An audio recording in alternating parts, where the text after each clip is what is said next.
네, 안녕하세요. 여한의사회 정보통신이사 이민정입니다. 예, 안녕하세요. 한방부인과 전문의 최은미입니다. 네, 지난 11월 20일부터 첩약건강보험 시범사업이 현재 시행 중인데요. 세 가지 질환, 생리통, 안면마비, 뇌혈관 질환, 후유증 이 세 가지 질환에 관해서 치료를 받으실 때 한의원에서 한약 치료 처방을 받으실 때 비용을 저렴하게 받으실 수 있는 이 첩약건강보험 시범사업이 현재 9천여 한의원에서 시행 중입니다. 네, 오늘은 이 세 가지 질환 중에서도 가장 중요한, 이 여성분들에게 가장 중요한 생리통, 이 생리통 치료에 관해서 최은미 원장님과 자세히 한번 알아보겠습니다. 네, 최은미 원장님 오늘 잘 부탁드립니다. 네. 네, 이 생리통이 여성의 생리 주기하고 관련되어서 생기는 통증을 생리통이라고 하고, 그리고 또 월경통이라고도 하는데요. 이 생리통 얼마나 많은 여성분들이 이 생리통으로 고생을 하고 있는지 좀 예, 알려주시겠어요? 근데 정확하게 나온 네. 통계는 없어요. 근데 네. 보통 우리 여중생이나 여고생의 경우는 한 78%는 매달 경험을 하고요. 또 가임교성도 한 50%는 증상이 있다고 해요. 네, 굉장히 많은 여성분들이 생리통으로 고생을 하고 있으시네요. 예.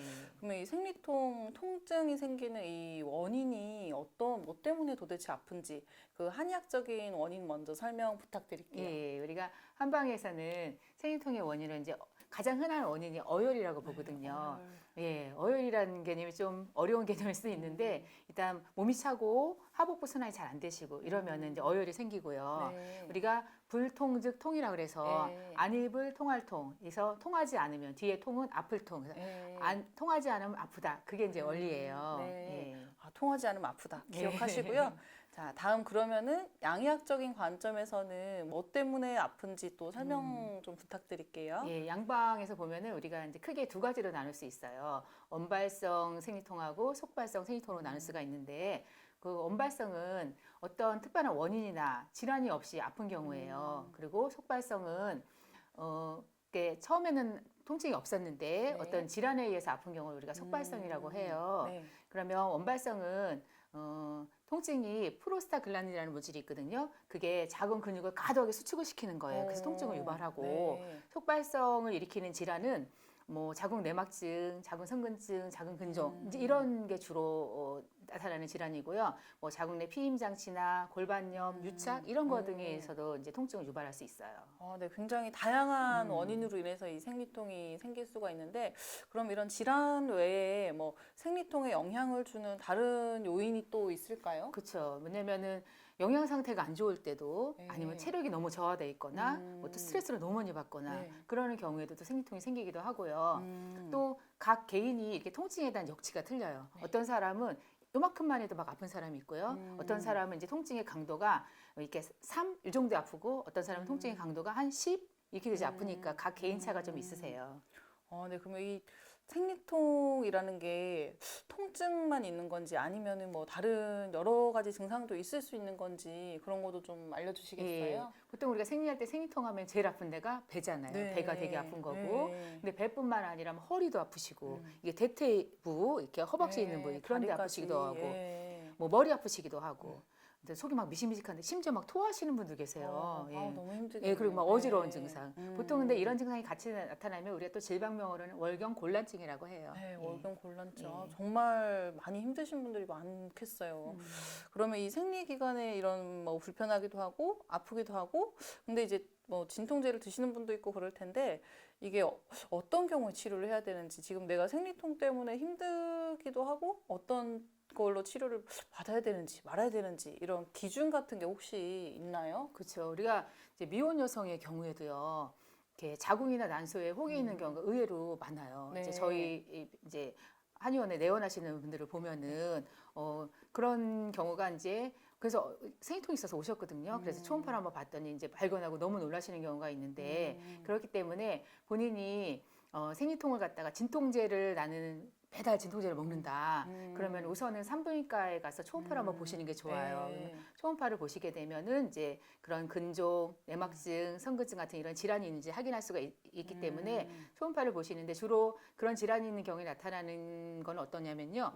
통증이 이렇게 잠깐 아픈 게 아니라 한 72시간, 그러니까 한 3일 이 정도 아프시거나 진통제를 먹어도 막 통증이 컨트롤이 안 되시는 거예요. 네. 이런 경우 아니면은 갑자기 생주기가 막 이상해지는 거, 막 불규칙해지고요. 아니면 생리량이 갑자기 많아지고. 네. 이런 경우는 초음파를 보시면 음. 질환이 있는 경우가 많이 있기 때문에 이런 생리의 이상 증상을 동반하는 경우에는 꼭 가서 검사를 해보시는 게 좋으세요. 네. 그러면 생리 때마다 지금 진통제를 드시고 계시거나 뭐 생리가 불규칙해지면은 절대 방치하면 안 되겠네요. 그렇죠, 그렇죠. 네. 예.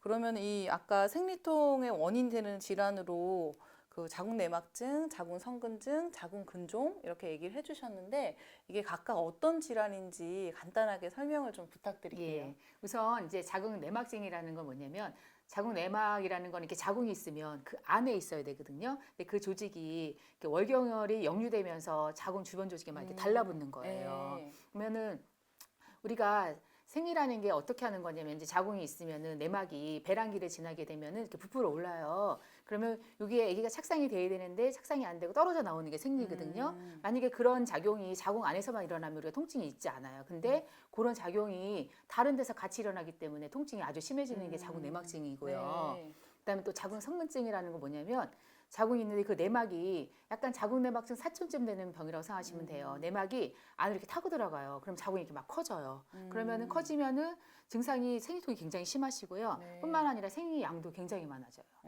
만약에 본인이 자궁 내막증이랑 자궁 성근증이랑 이게 두 개 같이 있잖아요. 이런 경우에는 진통제뿐만 아니라 막 응급실을 가셔야 되는 경우도 생기는 그런 경우도 있거든요. 네. 그리고 또 하나 우리가 자궁 근종이라는 거는 실질적으로 우리 그 가임기 여성은 근종이 있는 분들이 굉장히 많으세요. 근데 네. 그래서 근종이 이제 위치에 따라서 이렇게 자궁 안에 생기는 사람, 자궁 이렇게 근층에 있는 사람, 바깥에 있는 사람들이 있으시거든요. 근데 우리가 통증을 유발하는 근종은 다 유발하는 게 아니라 이렇게 자궁 안에 있는 거. 이게 우리가 점막하 근종이라고 하는데 네. 이런 경우에도 생리량이 되게 많아져요. 그렇군요. 이 세 가지 질환 자세하게 설명해 주셔서 또 감사드리고 그러면은 이 우리가 생리통 있을 때 치료는 도대체 어떻게 해야 하는지 그것도 좀 설명을 해 주시겠어요? 예. 그러니까 우리가 이제 일단은 이제 초음파를 보시게 되면은 우리가 근종이나 이런 어떤 기저 질환 있는지 없는지 확인이 가능하시잖아요. 네. 아까 제가 이런 질환이 없는 걸 우리가 원발성 월경통이라 했잖아요. 근데 네. 이런 경우에는 한방에서는 이제 어혈을 치료하는 이제 한약을 드시면 굉장히 치료 효과가 좋아요. 그리고 뜸도 뜨고 침도 맞고 이러면 이제 치료 효과 굉장히 좋으신데 보통은 지속적인 치료 효과를 할 때는 한 3개월 정도는 꾸준하게 치료를 3개월 하셔야지 정도. 좋은 효과를 보실 수가 있고요. 또 이제 혹이 있는 경우 이제 근종이나 내막증이나 성근증이나 이런 경우에는 이제 어떻게 설명을 해드리냐면요. 우선은 혹의 사이즈가 어떻게 되는가, 아니면 지금 임신을 계획하고 있는가, 이런 거에 따라서 치료 계획을 세워야 되는데 만약에 혹이 5cm 이상 크다, 이제 이런 경우에는 좀 수술을 고려해 보는 게 더 좋으시고요. 혹이 한 5cm 이하면서 나는 좀 빨리 임신을 하고 싶다, 임신 계획이 조만간 있다, 이러는 경우에는 우선은 한방 치료를 먼저 진행하시는 게 더 효과적이세요. 5cm 꼭 기억을 하셔야겠습니다. 네, 그럼 마지막으로 이 생리통으로 고생하고 있는 많은 여성분들에게 한 말씀 부탁드릴게요. 예. 우리가 이제 보통 생리통이 있으면 어른들이 그렇게 말씀하세요. 뭐냐면은 나중에 결혼해서 아기 낳으면 다 없어져. 그러기도 하고 또 우리 친구들도 보면은 막 뭐 아프긴 아프지만 뭐 나만 아픈 게 아니라 다 같이 아프고 또 뭐 친구도 다 진통제 먹고 네. 이러니까 이거는 그냥 남들도 다 있는 거구나 이렇게 생각을 하고 막 넘어가는 경우가 있어요. 근데 생각해 보면은 아픈 기간이 짧게는 하루, 길어지면 3일씩 아프잖아요. 그런 경우에는 삶의 질이 굉장히 좀 저하되잖아요. 그렇죠? 네, 그리고 또 그럼요. 하나는 그때 막 중요한 일정이 있어요. 그러면은 그 자기가 막 계획했던 게 막 어그러질 수도 있고 네. 또 특히 우리 여중생이나 여고생인 경우는 정말 대학교 좋은 학교 가려고 공부를 너무 열심히 하고 있는데 네.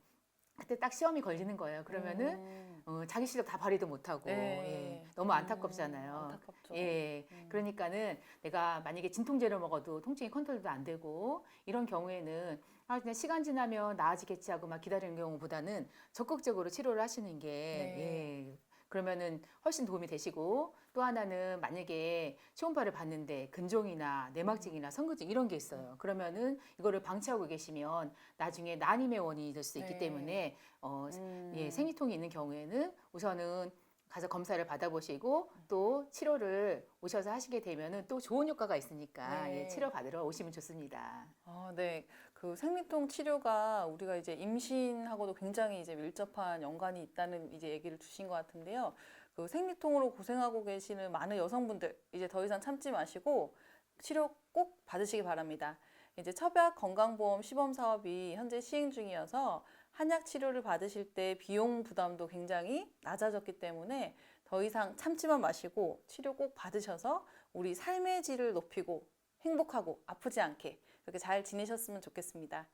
네, 오늘은 여기까지 마무리하고요. 오늘 바쁘신 와중에 시간 내주신 최현미 원장님 정말 감사드립니다. 예, 감사합니다. 네, 감사합니다. 구독 좋아요 부탁드려요.